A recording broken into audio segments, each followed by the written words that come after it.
I truly believed guarding the old St. Jude's Hospital after dark would be an easy cash gig, just checking doors and patrolling deserted, decaying hallways without any real threats or complications to worry about.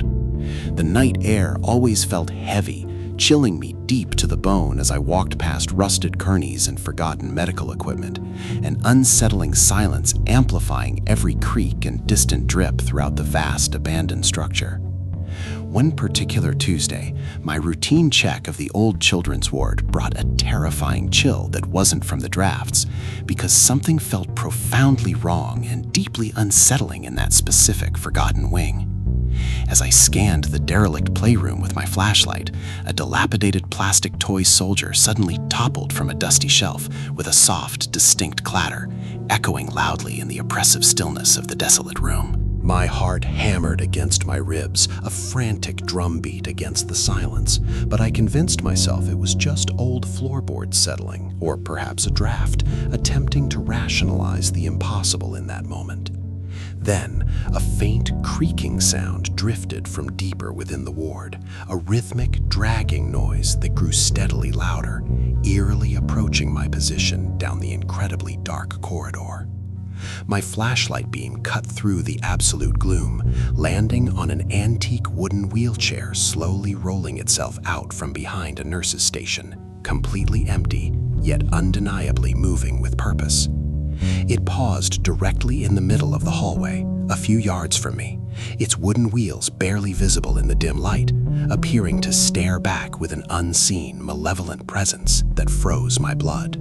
A cold, invisible hand seemed to press against my chest, stealing my breath, as an overwhelming sense of profound despair and utter hopelessness washed over me from the silent, vacant chair. I stumbled backward, my heart still racing a mile a minute, dropping my flashlight with a sickening clatter that echoed through the entire, suffocatingly quiet, forgotten hospital wing. The wheelchair then began to slowly turn, its back to me now, before gradually rolling itself deeper into the impenetrable darkness of the forgotten pediatric wing, vanishing without a trace. I sprinted out of that hospital wing faster than I ever thought possible, abandoning my post permanently after that night, knowing some places are simply too cursed for any living soul.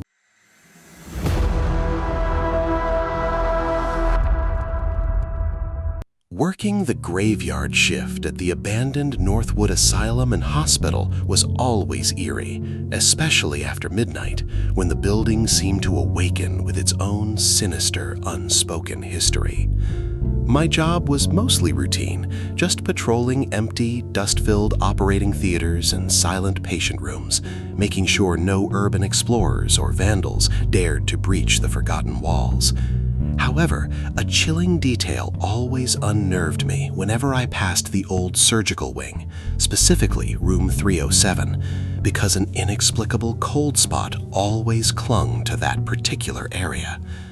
It wasn't just cold, it was an unnatural, oppressive chill that seeped into your bones, accompanied by a faint metallic odor reminiscent of old blood and antiseptic, an incredibly unsettling combination. One particularly foggy night, as I approached room 307, I heard a faint, rhythmic scraping sound emanating from inside, like metal dragging slowly across concrete, echoing faintly. My flashlight beam pierced the gloom of the room, revealing nothing out of the ordinary, just an empty, derelict space. But the scraping noise abruptly ceased the moment I shined my light inside. I chalked it up to imagination, trying desperately to maintain my composure, but a shiver raced down my spine, a primal warning ignored at my own peril during that frightening moment. As I turned to leave, the distinct sound of someone clearing their throat, a wet, guttural noise, came from directly behind me, so close I could almost feel a breath on my neck, filling me with dread. I spun around instantly, flashlight beam frantically searching the empty space where I had just heard the noise. But of course, there was absolutely nothing there in the profound darkness.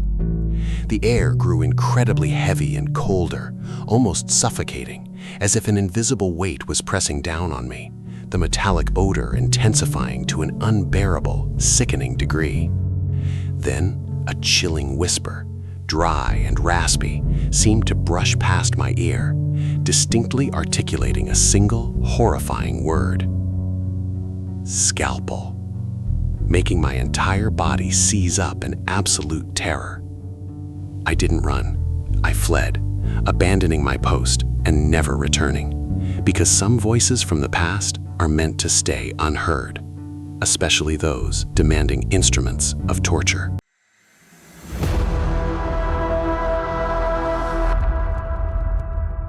My shifts guarding the old Blackwood Memorial Hospital were usually quiet, just long hours of boredom, punctuated by the occasional rat. But one night changed everything profoundly. I was doing my rounds on the 3rd floor, specifically the maternity ward, which always felt particularly heavy with a lingering, sorrowful atmosphere that clung to the very air. As I passed room 313, a faint, undeniable sound of soft weeping reached my ears, a sorrowful, almost ethereal cry that seemed to emanate directly from within the desolate chamber. My flashlight beam cut through the darkness, revealing an empty, stripped room. Yet the sound of weeping intensified, seeming to come directly from the far wall, incredibly unnerving. I pressed my ear against the cold, damp plaster, and the heartbreaking sobs were undeniably louder, as if a spectral presence was trapped within the very fabric of the old hospital wall. Suddenly, a chilling, translucent handprint slowly appeared on the plaster, growing wetter, as if a ghostly tear was bleeding through the very wall, leaving a horrific, ghostly stain. I recoiled instantly, my breath catching in my throat, eerily horrified by the impossibility of what I had just witnessed and experienced in that profoundly cursed room. That was my last shift. I couldn't face another moment in a place where the sorrow of the past literally seeped through the walls, forever haunting that cursed maternity ward.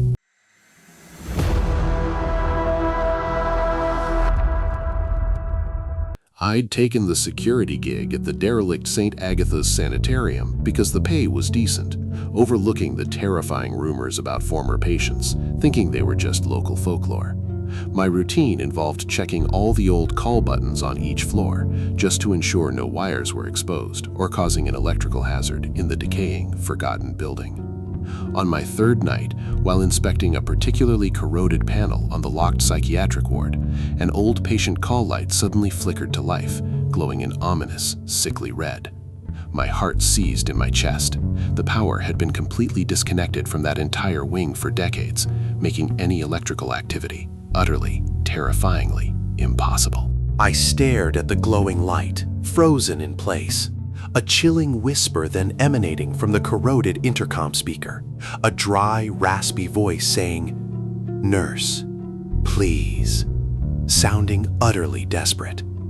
The voice paused, then repeated with an unbearable, agonizing slowness, "Nurse, please, I'm cold." The words dragging out, each syllable filled with profound, bone-chilling suffering. I dropped my flashlight and ran, not even bothering to look back, the desperate phantom plea for a nurse echoing horrifically in my ears, an unforgettable sound of torment. Some patients never truly leave their rooms, forever calling for help even decades after their bodies are gone, forever trapped in that cursed, forgotten asylum.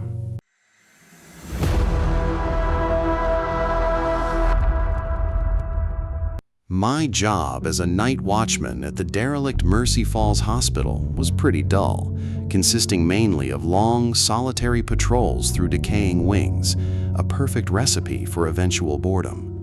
One section, the old isolation ward, always gave me a strange, unsettling feeling, an oppressive heaviness that seemed to cling to the very air, unlike any other part of the building. The hallway there felt unusually long, stretching further than it appeared on the blueprints, creating a disorienting, unsettling sensation that played tricks on my tired mind. One particular evening, as I reached the end, a door I had personally secured minutes before was inexplicably standing wide open, revealing only blackness within, a profound void. My heart hammered as I pushed the door shut, securing it again with the heavy padlock, trying to rationalize this impossible event with logical, reassuring explanations. I walked back down the long corridor, only to turn around moments later and discover that same door at the end was once again inexplicably wide open, mocking my sanity. A chilling whisper, like dry leaves rustling across concrete, seemed to slither from the open doorway, beckoning me into the darkness, promising an eternal, nightmarish torment. I quit that night because some hallways aren't just long, they are invitations to an abyss, perpetually open, leading directly into places where sanity goes to die.